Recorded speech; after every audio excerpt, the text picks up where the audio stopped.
Bienvenue aux pasteurs, séminaristes et fidèles qui assistent à cette conférence en ligne de Nouveau Ciel, Nouvelle Terre Shincheonji intitulée Témoignages sur les paraboles et la réalité des secrets du royaume des cieux. Je suis Min-Jung Kim et je serai votre présentateur aujourd'hui.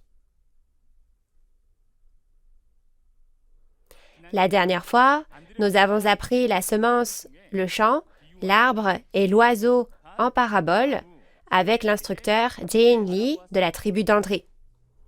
La raison pour laquelle nous pouvons témoigner du sens et de la vraie réalité des paraboles à Nouveau Ciel, Nouvelle Terre, Shincheonji, Église de Jésus, est d'abord que les paraboles se sont ouvertes car le temps promis est venu, et parce qu'il y a le pasteur promis qui a vu et entendu tous les secrets cachés du royaume des cieux aux côtés de Jésus.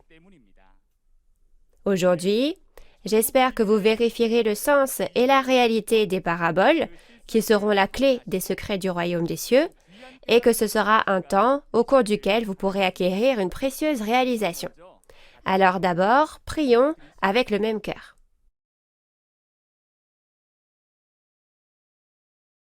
Dieu notre Père, véritable et très saint, nous vous rendons grâce et gloire de nous avoir permis d'organiser cette conférence en ligne de Nouveau Ciel, Nouvelle Terre Shincheonji, témoignages sur les paraboles et la réalité des secrets du royaume des cieux dans le monde entier. L'ère actuelle semble être un déluge de paroles, mais en réalité, c'est un temps de famine spirituelle et énormément d'esprits aspirent à la parole de Dieu. Dans une telle ère, nous vous remercions de nous avoir envoyé le serviteur fidèle et prudent, le messager de Jésus, pour nous donner la nourriture au temps convenable. Beaucoup de gens en ce temps sont venus ici parce que le royaume de Dieu leur manque et qu'ils veulent le connaître.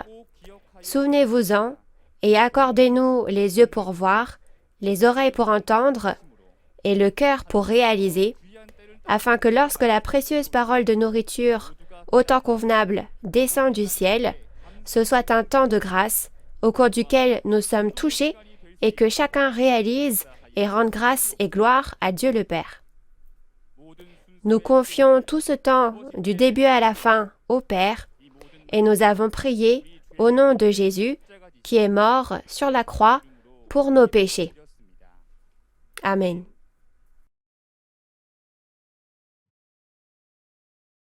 Témoignage sur les paraboles et la réalité des secrets du royaume des cieux.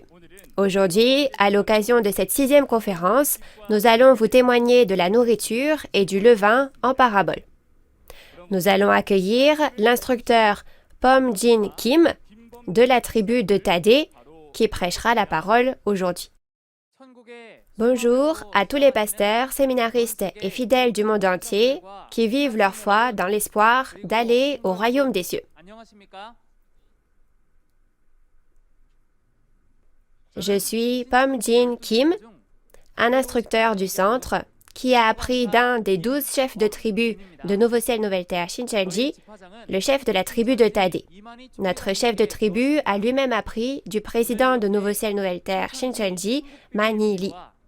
Merci beaucoup de participer aujourd'hui à la conférence en ligne de Nouveau Ciel, Nouvelle Terre Shincheonji intitulée Témoignages sur les paraboles et la réalité des secrets du royaume des cieux. Je crois que cette conférence sera pour vous un temps précieux qui vous permettra de réaliser le vrai sens et la réalité des paraboles des secrets du royaume des cieux. Pour réitérer un point important, vous ne devez pas prendre au pied de la lettre les paroles des secrets du royaume des cieux, mais vous devez absolument connaître le véritable sens à l'intérieur des paraboles. Le titre de la parole d'aujourd'hui est leçon numéro 5, la nourriture et le levain en parabole. Il existe 2 types de nourriture et de levain dans la Bible. Premièrement, il y a la nourriture et le levain physique. Cette nourriture est ce que nous mangeons chaque jour pour nous maintenir en vie, n'est-ce pas? De plus, dans l'histoire de la Bible, vous pouvez penser à la manne qui a été donnée depuis le ciel aux Israélites qui ont quitté l'Égypte à l'époque de Moïse. Et le levain est ce qui a la propriété de faire gonfler et changer quelque chose. Si on pense à de telles caractéristiques physiques, alors que sont la nourriture et le levain en parabole? Beaucoup de pasteurs connaissent cela, je pense. Mais aujourd'hui, je vais témoigner une fois de plus, donc merci d'écouter attentivement. Permettez-moi d'abord de vous donner la réponse à cette parabole. Tout d'abord, qu'est-ce que la nourriture en parabole? C'est la parole. Et qu'est-ce que le levain qui fait changer quelque chose? C'est l'instruction. Maintenant, découvrons ensemble, à travers la Bible, pourquoi la réponse aux paraboles est comme ceci. Alors, lisons ensemble le verset concernant la parabole d'aujourd'hui, Matthieu 24, 45 à 47. Quel est donc le serviteur fidèle et prudent que son maître a établi sur ses gens pour leur donner la nourriture au temps convenable? Heureux ce serviteur que son maître, à son arrivée, trouvera faisant ainsi. Je vous le dis en vérité, il l'établira sur tous ses biens. Si vous regardez les paroles de Matthieu 24, versets 3 à 8, qui sont en parabole, il est dit qu'il y aura la guerre et la famine parmi les signes du second avènement du Seigneur. On dit qu'il y a un serviteur fidèle et prudent en ce temps de famine, et que s'il prend en charge les gens de la maison de son maître et distribue la nourriture au temps convenable, ce serviteur sera béni quand le maître viendra. Ici, le maître fait référence à Jésus, et le temps où le maître vient fait référence au second avènement du Seigneur. Le serviteur du maître se réfère au vrai pasteur, la maison du maître est l'église de Dieu, et ces gens sont les fidèles. Mais alors, pourquoi ce serviteur est-il béni quand le maître vient? Alors, n'est-il pas béni parce qu'il distribue la nourriture au temps convenable lors de la famine? Alors, chers fidèles, que signifie cette nourriture et cette famine? Parle-t-on de la famine et de la nourriture physique? Si oui, ne serait-ce pas une situation où nos pasteurs non seulement prêchent la parole à l'Église, mais doivent également aller chercher de la nourriture pour nourrir les membres de l'Église? J'espère que ce temps vous permettra de réaliser clairement ce qu'est la nourriture dont on parle ici. Nous devons le savoir d'autant plus clairement qu'il est très important pour nous de manger la nourriture physique, car c'est une question de vie ou de mort. Tout d'abord, tout comme notre corps a besoin de manger la nourriture physique pour vivre, notre esprit a besoin d'entendre la parole de vie qui est la nourriture spirituelle pour vivre.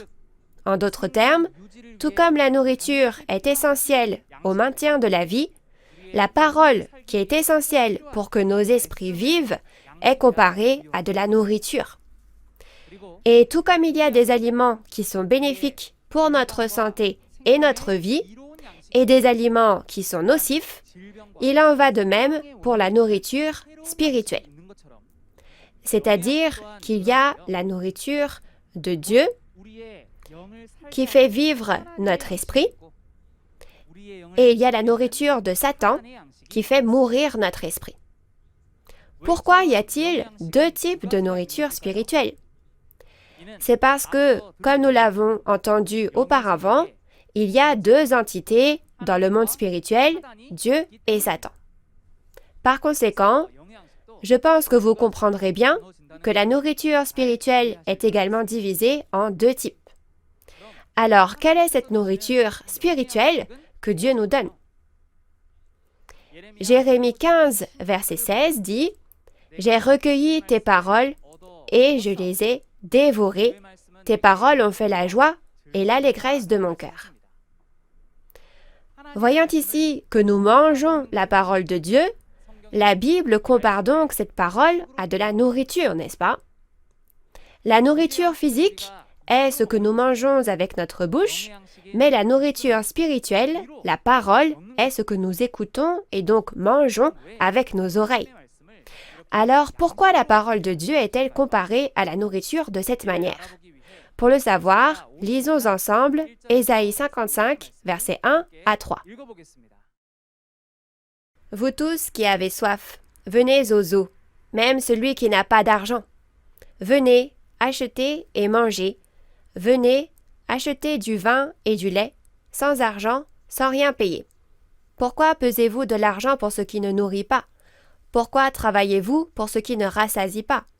Écoutez-moi donc, et vous mangerez ce qui est bon, et votre âme se délectera de mets succulents. Prêtez l'oreille, et venez à moi. Écoutez, et votre âme vivra. Je traiterai avec vous une alliance éternelle, pour rendre durables mes faveurs envers David.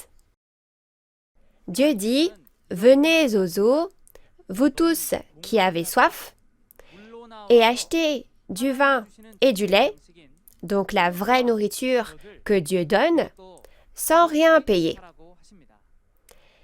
Mais cette nourriture n'est pas le vin et le lait, qui sont des aliments physiques. Le verset 3 dit « Prêtez l'oreille et venez à moi, et écoutez, et votre âme vivra. » Donc, ce à quoi on tend l'oreille et qu'on écoute et mange par les oreilles, et qui fait vivre notre esprit, c'est la parole de Dieu, n'est-ce pas? En d'autres termes, la parole de Dieu est comparée à l'eau, au vin et au lait. Dieu a dit qu'il se passerait quoi si vous prêtez l'oreille à ces paroles?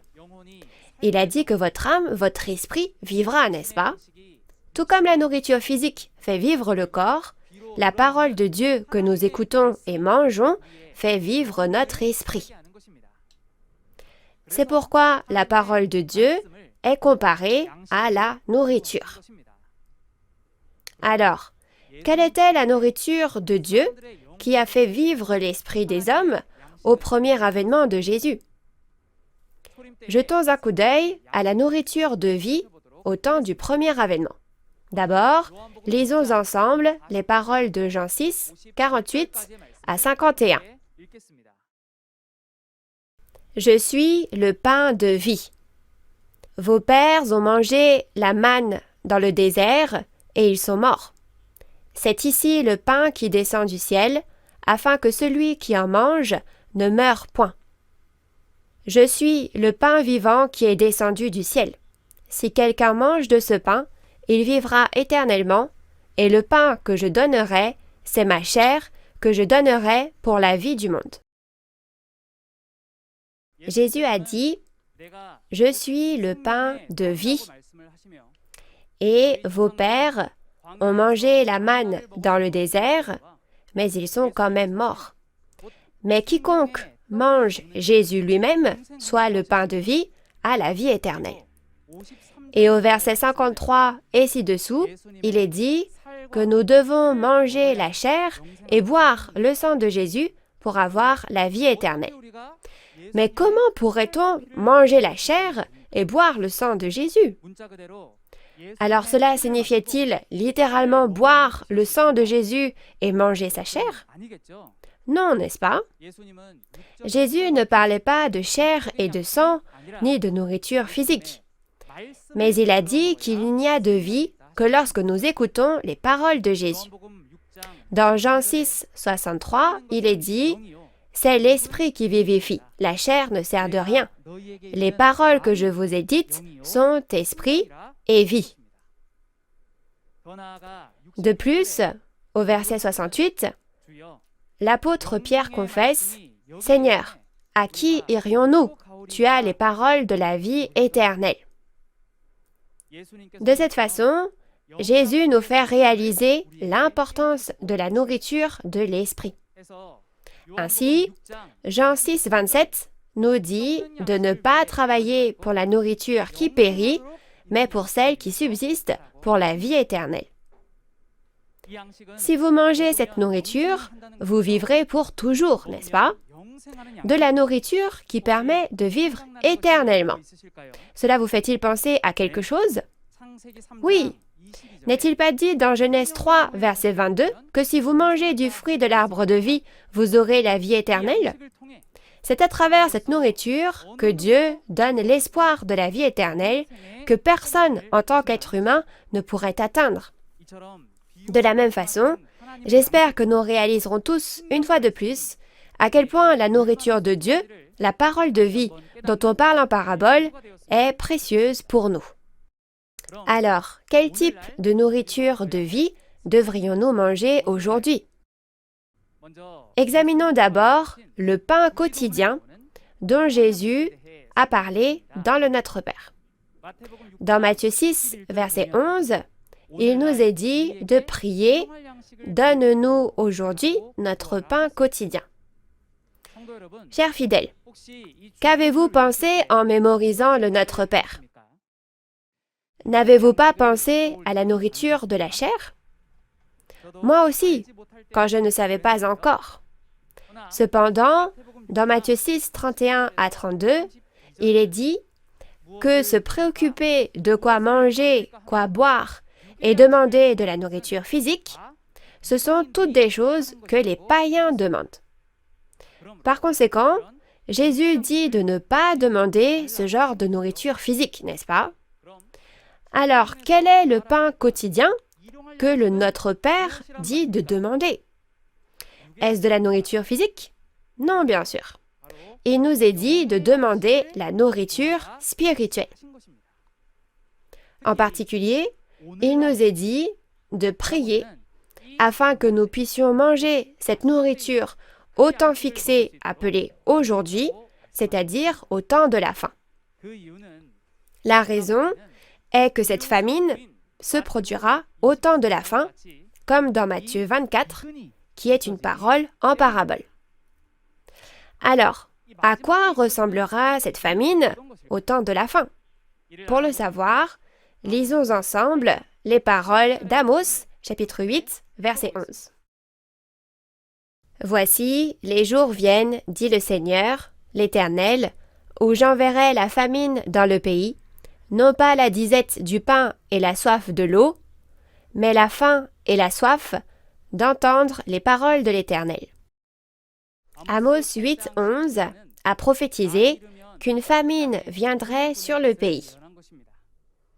Cependant, ce n'était pas une faim par manque de nourriture ou une soif d'eau par manque d'eau, mais une famine de ne pas entendre la parole de Dieu, c'est-à-dire une famine spirituelle.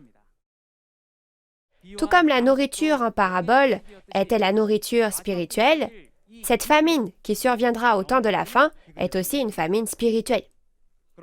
Mais quand on y pense, n'est-ce pas étrange? La parole de Dieu, qui est la nourriture spirituelle, s'est diffusée de plus en plus dans le monde au fil du temps. Si vous allez dans une librairie chrétienne aujourd'hui, vous pouvez trouver de plus en plus de nourriture spirituelle. Alors pourquoi est-il dit que la famine arrive? La raison peut être vue dans les paroles d'Ésaïe 29, 11 à 13. Il est dit que cette vision, soit cette prophétie, est comme les mots d'un livre cacheté, que personne ne peut comprendre, les savants, ceux qui savent lire, comme les ignorants, ceux qui ne savent pas lire. Il est aussi dit que ce peuple s'approche de Dieu et l'honore avec ses lèvres, mais son cœur est éloigné de Dieu. Résultat, ils enseignent et apprennent seulement avec les commandements des hommes et non de Dieu. De plus, selon les paroles d'Apocalypse 5, 1 à 3, le livre prophétique représentatif du Nouveau Testament, il y a un livre dans la main de Dieu et il est scellé de 7 sceaux. Le problème est que personne au monde n'a jamais ouvert ni regardé ce livre. Quel est donc ce livre scellé? Ce sont précisément les paroles de l'Apocalypse de Jean, scellées de 7 sceaux, qui ont été prêchées pendant 2000 ans en parabole. Alors, comment avons-nous vécu notre foi jusqu'à présent? N'étions-nous pas comme dans une nuit noire parce que nous ne connaissions pas la volonté de Dieu? Ainsi, de nombreuses théories et commentaires créés par les pensées humaines abondent. Et au milieu de cela, n'avons-nous pas peut-être pratiqué une foi aveugle? Dans ce cas, ne pouvons-nous pas dire qu'aujourd'hui est un temps de famine spirituelle? Alors, que devrions-nous faire en période de famine spirituelle? Ne devrions-nous pas chercher et demander la nourriture que Dieu donne en ce temps-là? Encore une fois, revoyons le point principal de la parabole de la référence d'aujourd'hui. Premièrement, quel genre de nourriture, soit de parole, est la parole au temps convenable que les fidèles doivent manger au temps du second avènement du Seigneur dans Matthieu 24? Et deuxièmement, qui est ce vrai pasteur, le serviteur fidèle et prudent, qui distribuera cette nourriture? C'est ce que nous devons absolument savoir. Premièrement, comme dans Matthieu 24, verset 7, en période de famine spirituelle, la nourriture au temps convenable est donnée et nous devons absolument la manger. Comme nous l'avons vu dans la Bible, cette dernière est divisée en histoire, instruction et prophétie. Parmi ce contenu, la parole qui s'accomplit à un temps donné est précisément la prophétie. La nourriture donnée au temps convenable est la parole qui témoigne de la prophétie et même de la réalité qui s'accomplit selon la prophétie lorsque cette dernière s'accomplit. Au temps où la prophétie s'accomplit, ne devrions-nous pas écouter et savoir ce qui s'est accompli? C'est ce que nous appelons la parole révélée. Révélation signifie ouvrir et montrer en caractère chinois. En d'autres termes, la prophétie qui a été scellée en parabole est maintenant accomplie et la réalité est apparue, donc ce n'est plus un secret, mais la parole ouverte est témoignée. Nous devons savoir que ces paroles sont la vraie nourriture que nous devons manger pour être sauvés aujourd'hui. Cette nourriture est aussi le pain quotidien que nous devons demander aujourd'hui, comme mentionné dans le Notre Père. Ensuite, découvrons qui est le serviteur fidèle et prudent qui distribue la nourriture au temps convenable. Pour le savoir, lisons ensemble Apocalypse chapitre 2, verset 17. Que celui qui a des oreilles entende ce que l'Esprit dit aux églises. À celui qui vaincra, je donnerai de la manne cachée, et je lui donnerai un caillou blanc, et sur ce caillou est écrit un nom nouveau que personne ne connaît, si ce n'est celui qui le reçoit. Dans Apocalypse 2, verset 17, lors de l'accomplissement de l'Apocalypse, Jésus a promis de donner la manne qui était cachée à celui qui vaincra. La manne qui était cachée est la nourriture, c'est-à-dire la parole. Jusqu'à présent, elle était scellée. Ce sont les paroles des secrets du royaume des cieux cachés en parabole. Aujourd'hui, alors que la prophétie de l'Apocalypse s'est accomplie et que la réalité est apparue, la parole scellée a été ouverte. Elle était cachée en parabole, puis elle s'est ouverte. Nous pouvons donc l'appeler la parole révélée. Et c'est aussi la nourriture au temps convenable que Dieu donne à l'époque de Matthieu 24. Mais à qui Jésus a-t-il donné cette nourriture? Elle est donnée à celui qui vaincra. Alors, qui est ce vainqueur? Qui a-t-il combattu et vaincu? Comme vous l'entendrez plus en détail plus tard, cela fait référence à celui qui a combattu et vaincu le groupe de Satan. Et le vainqueur reçoit la manne qui était cachée et la mange. Cette manne n'est-elle pas la nourriture qui descend du ciel? Cependant, en regardant les paroles d'Apocalypse 10, il y a un livre ouvert venant du ciel, et nouveau Jean qui reçoit ce livre et le mange. Alors, ce nouveau Jean, ne serait-il pas le vainqueur qui reçoit et mange la manne qui était cachée? Dans Apocalypse 22, verset 16 aussi, nouveau Jean qui a reçu ce livre ouvert et l'a mangé, est dit être le messager de Jésus envoyé aux églises. Pasteur et fidèle du monde entier, celui qui distribue ainsi la nourriture au temps convenable, le serviteur fidèle et prudent, nouveau Jean, le vainqueur, qui a reçu et mangé la manne qui était cachée, soit le livre ouvert, le messager de Jésus, est-il apparu? S'il est apparu, ne devrions-nous pas chercher et rencontrer ce pasteur? J'espère sincèrement que vous tous qui écoutez ces paroles rencontrerez à tout prix le serviteur fidèle et prudent, mangerez la précieuse nourriture au temps convenable et qu'ensemble, nous réaliserons notre espoir. Jusqu'à présent, nous avons vu la nourriture de Dieu. Ensuite, regardons la nourriture de Satan. Il y a aussi des aliments de Satan que nous ne devons jamais manger. Premièrement, dans Proverbe 4, verset 17 et Malachie 1, verset 7, il y a aussi de la nourriture appelée pain de la méchanceté et aliments impurs. Alors, le pain, c'est du pain. Mais ici, c'est le pain de la méchanceté, soit de l'iniquité. L'iniquité, c'est être injuste. Mais parmi les pains physiques, quel genre de pain est injuste? On parle de pain spirituel, bien sûr. On parle de nourriture spirituelle. Et parmi la nourriture spirituelle, il s'agit de la nourriture de Satan. Alors, quelle est cette nourriture de Satan? Puisque la nourriture de Dieu était la parole de Dieu, c'est-à-dire la vérité, les choses de Satan sont le contraire, n'est-ce pas? Les paroles de Satan sont donc la fausse vérité et non la vérité. Lors de l'accomplissement de l'Apocalypse, comme dans les chapitres 17 et 18 de l'Apocalypse, il est dit que toutes les nations sont tombées à cause du vin de l'impudicité. Quel genre d'impudicité peut-il bien y avoir dans du vin physique? C'est donc aussi de la nourriture spirituelle, et le vin de l'impudicité fait donc référence à la nourriture de Satan, c'est-à-dire la fausse vérité.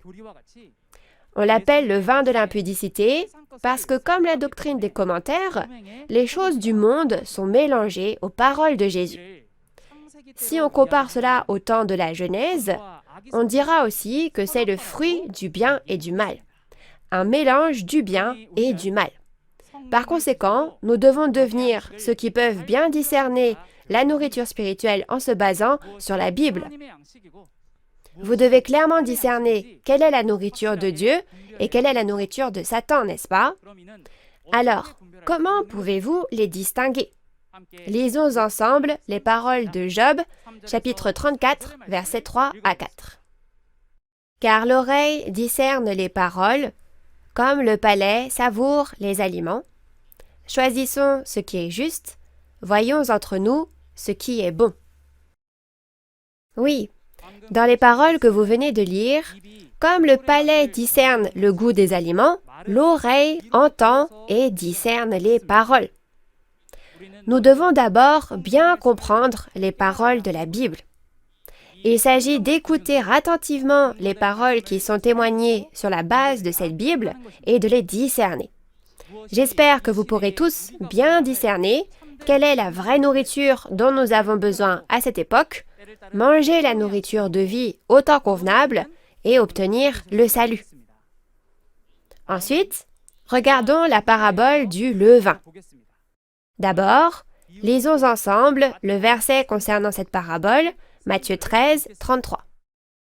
Il leur dit cette autre parabole, « Le royaume des cieux est semblable à du levain qu'une femme a pris et mis dans 3 mesures de farine jusqu'à ce que la pâte soit toute levée. » Dans Matthieu 13, 33, il est dit que le royaume des cieux est comme du levain qu'une femme a pris et mis dans 3 mesures de farine jusqu'à ce que la pâte soit toute levée.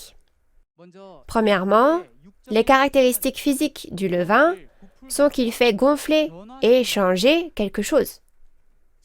Si le royaume des cieux est comparé au levain, cela signifie que nous devons changer pour entrer au royaume des cieux, absolument.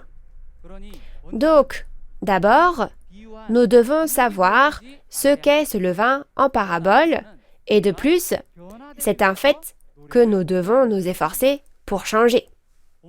Dans la référence, il est dit qu'une femme met du levain dans la farine pour la faire gonfler. Alors, qu'est-ce que cela signifie? Dans Galates 4, verset 19, un pasteur comme Paul est comparé à une femme. Ainsi, la femme en parabole signifie le pasteur. Et le récipient fait référence au cœur de l'homme. Donc ça, c'est le contenu que vous verrez la prochaine fois. Autrement dit, le pasteur, comparé à la femme, met du levain dans le cœur des hommes pour le faire gonfler, n'est-ce pas? Alors, découvrons quelle est la vraie signification de la parabole du levain, la plus importante dans ce verset. Lisons ensemble les paroles de Matthieu 16, 6 à 12. Jésus leur dit, « Gardez-vous avec soin du levain des pharisiens et des sadducéens. » Les disciples raisonnaient en eux-mêmes et disaient, « C'est parce que nous n'avons pas pris de pain. » Jésus, l'ayant connu, dit, « Pourquoi raisonnez-vous en vous-même, gens de peu de foi, sur ce que vous n'avez pas pris de pain? Êtes-vous encore sans intelligence? Et ne vous rappelez-vous plus les 5 pains des 5000 hommes et combien de paniers vous avez emportés, ni les 7 pains des 4000 hommes et combien de corbeilles vous avez emportés? Comment ne comprenez-vous pas que ce n'est pas au sujet de pain que je vous ai parlé? Gardez-vous du levain des pharisiens et des sadducéens. » Alors ils comprirent que ce n'était pas du levain du pain qu'il avait dit de se garder, mais de l'enseignement des pharisiens et des sadducéens. Jésus a dit à ses disciples de se méfier du levain des pharisiens et des sadducéens, qui étaient les faux pasteurs de l'époque. Les disciples pensaient alors au levain du pain physique. Mais Jésus ne parlait pas de cela, il parlait d'une chose spirituelle. Jésus a dit de se méfier des enseignements des faux pasteurs. Quels étaient donc leurs enseignements, leurs instructions, pour que Jésus dise de faire attention? Dans Luc 12, verset 1, il dit que le levain des pharisiens est l'hypocrisie. Hypocrisie signifie en caractère chinois embellir l'extérieur. Un enseignement hypocrite est donc superficiel, simplement pour faire joli. Jésus dit cela car ils n'ont enseigné que les commandements des hommes sans connaître les commandements de Dieu, comme dans Ésaïe 29, verset 13, et étaient immergés dans la tradition des hommes. Donc, si on accepte leurs instructions, notre foi se transforme sans qu'on le veuille en une foi formelle qui suit les commandements des hommes. C'est pourquoi Jésus a dit à ses disciples de se méfier de leur levain. Je vais vous faire un bref résumé. Le levain spirituel symbolise les paroles d'instruction qui font changer ainsi le cœur des hommes. Alors, combien de types de ce levain spirituel existe-t-il? Tout comme il y a 2 types de nourriture spirituelle, il y a aussi 2 types de levain spirituel. C'est le levain de Dieu et le levain de Satan. Le levain de Dieu transforme nos cœurs à la ressemblance de Dieu et le levain de Satan transforme nos cœurs à la ressemblance de Satan. À partir de maintenant, vérifions ces 2 types de levain dans la Bible. Tout d'abord, en regardant Marc 1, 21 à 22, quand Jésus enseignait la parole à Capharnaüm en Galilée, les gens furent étonnés de l'instruction, soit de l'enseignement de Jésus. Il est écrit que c'est parce que son enseignement n'était pas comme celui des scribes. Tout d'abord, dans Marc 1, verset 27, il est dit que l'enseignement de Jésus est une nouvelle doctrine qui a de l'autorité. En d'autres termes, nous pouvons voir qu'il y a le levain de Satan des faux pasteurs comme les scribes et les pharisiens, et il y a une nouvelle instruction que Jésus donne, c'est-à-dire le nouveau levain, le levain du royaume des cieux. Le levain de Satan est aussi appelé levain de malice et de méchanceté, comme dans 1 Corinthiens 5, verset 8, et on dit aussi qu'il s'agit de vieux levain.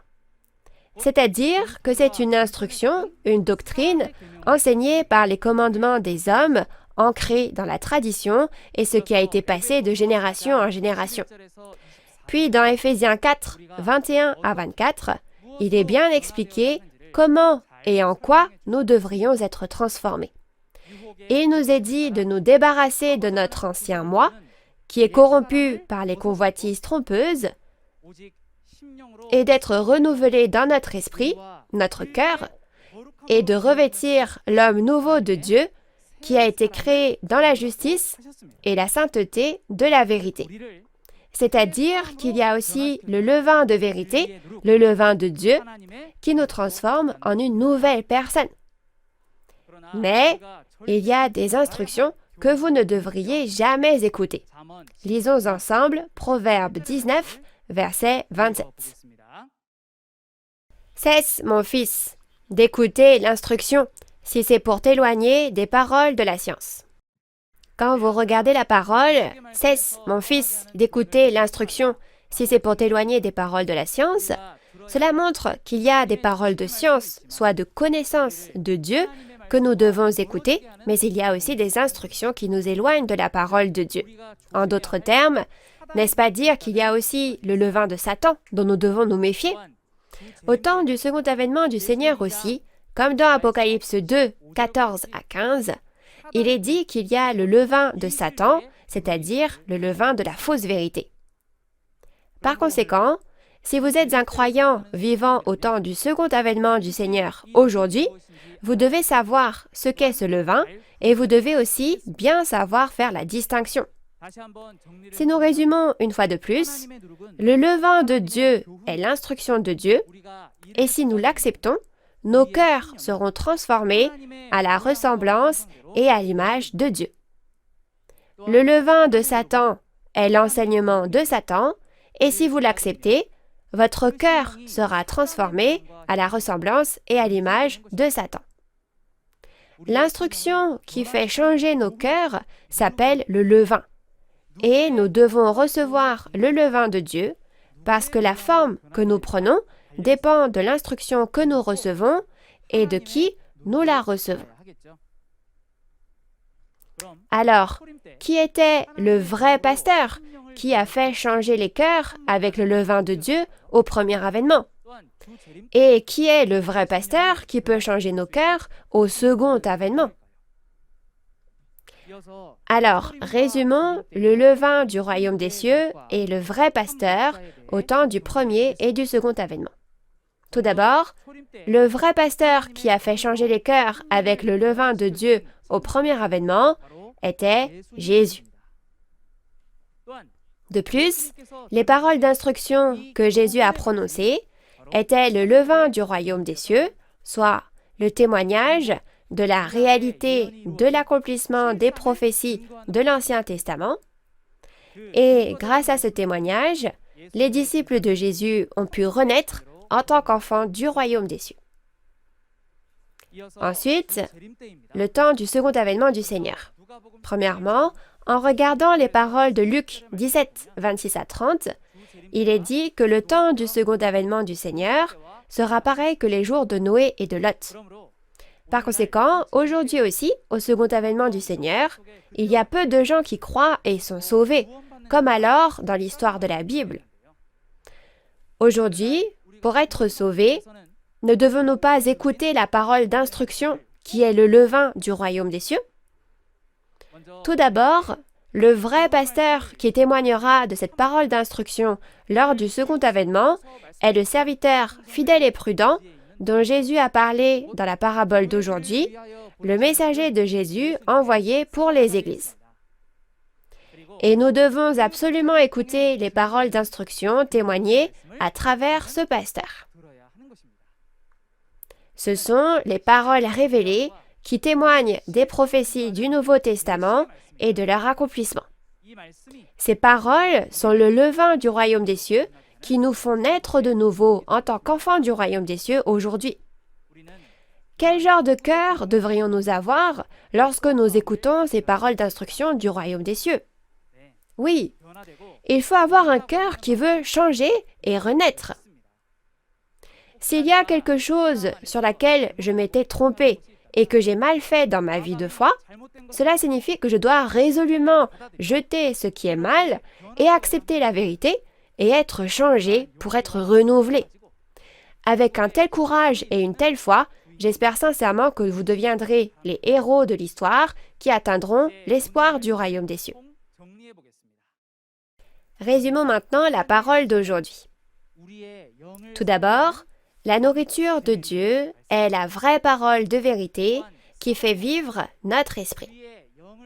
La nourriture de Satan est la parole de fausse vérité qui tue notre esprit. Par conséquent, nous devons bien faire la distinction entre ces deux choses en nous basant sur la Bible. Et plus important encore, il y a la nourriture au temps convenable que nous devons manger au second avènement du Seigneur. C'est la parole révélée de Matthieu 24 et de l'Apocalypse de Jean qui témoigne des prophéties et de la réalité qui s'est accomplie selon ces prophéties. Aujourd'hui est le temps où les prophéties s'accomplissent. Maintenant, nous devons absolument écouter la parole révélée qui est ouverte une fois le temps venu et non scellée en parabole. Il y a aussi le serviteur fidèle et prudent qui délivre cette précieuse nourriture. C'est le pasteur promis, Nouveau Jean, le vainqueur, qui témoigne de la parole révélée. Nous devons absolument rencontrer ce pasteur. Ensuite, le levain de Dieu, c'est l'enseignement de Dieu, soit la vérité, qui nous transforme à l'image de Dieu et nous fait naître de nouveau. Et le levain de Satan est la parole de fausse vérité qui nous transforme à l'image du diable. Nous devons également bien le réaliser et être capables de les distinguer. Si vous assistez aux conférences suivantes et écoutez attentivement, vous pourrez faire la distinction entre ce qui est de Dieu et ce qui est de Satan. Pasteurs, séminaristes et fidèles qui écoutent ceci en ce moment même, le but et l'espoir de notre foi sont le royaume des cieux et la vie éternelle. Dans ce cas, aujourd'hui, nous devons rencontrer le serviteur fidèle et prudent que Jésus a promis dans le Nouveau Testament, le vrai pasteur, et manger la vraie nourriture, la parole révélée au temps convenable, et nous devons nous efforcer de devenir une nouvelle personne transformée par le levain de Dieu et atteindre ainsi le royaume des cieux. La prochaine leçon vous sera bien enseignée par un autre instructeur. Il donnera une conférence plus intéressante, amusante, enrichissante et claire que moi. Vous ne serez pas déçus par la prochaine conférence. J'espère que vous écouterez bien. Maintenant, pour finir, dans le sens où nous sommes un en Dieu et en Jésus, je voudrais que nous clamions « We are one », nous sommes un tous ensemble. Quand je dirai « We are one », veuillez lever votre doigt comme ça et nous le clamerons tous ensemble. Nous sommes un en Dieu et en Jésus. We are one. Nous sommes un. Je vous remercie. Nous allons terminer en priant Dieu.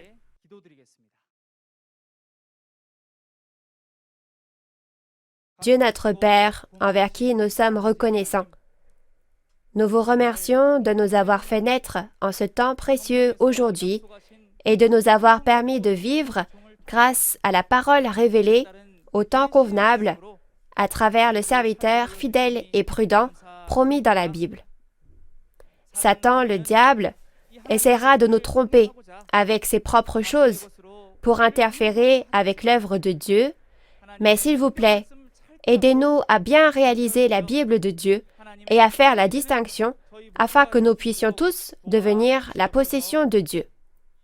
Nous prions aussi pour être changés par les instructions de cette précieuse parole comme du levain donné à travers le vrai pasteur aujourd'hui et aidez-nous à renaître selon la forme et l'image parfaite de Dieu.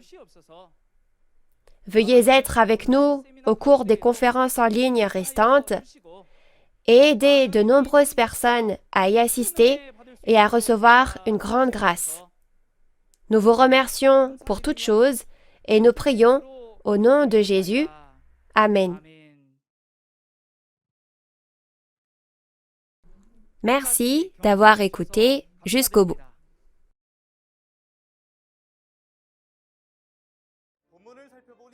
En regardant la conférence, il est écrit que les 7 anges ont reçu 7 coupes d'or et que la parole de la colère de Dieu y est contenue.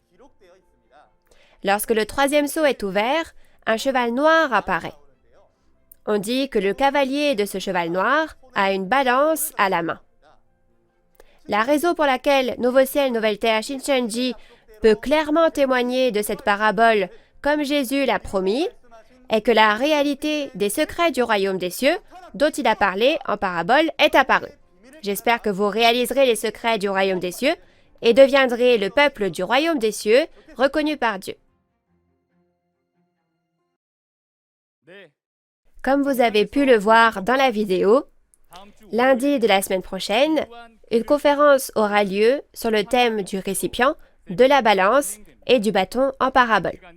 Ce sera à la même heure qu'aujourd'hui, à 10 heures, et j'espère que vous et moi pourrons tous entrer au royaume des cieux désiré en y assistant. La conférence en ligne de Nouveau Ciel, Nouvelle Terre, Shincheonji, témoignage sur les paraboles et la réalité des secrets du royaume des cieux, est diffusée simultanément en 24 langues à travers le monde via la chaîne YouTube officielle de Nouveau Ciel, Nouvelle Terre, Shincheonji, Église de Jésus. En plus de la parole que vous avez entendue aujourd'hui, si vous avez d'autres questions ou demandes de renseignements sur Nouveau Ciel, Nouvelle Terre, Shincheonji, Église de Jésus et sa doctrine, veuillez nous contacter au numéro représentant indiqué à l'écran. Nous vous guiderons en détail et avec amabilité. Maintenant, nous allons clôturer cette conférence en ligne de Nouveau Ciel, Nouvelle Terre, Shincheonji en faisant la prière que le Seigneur nous a enseignée. Nous allons prier.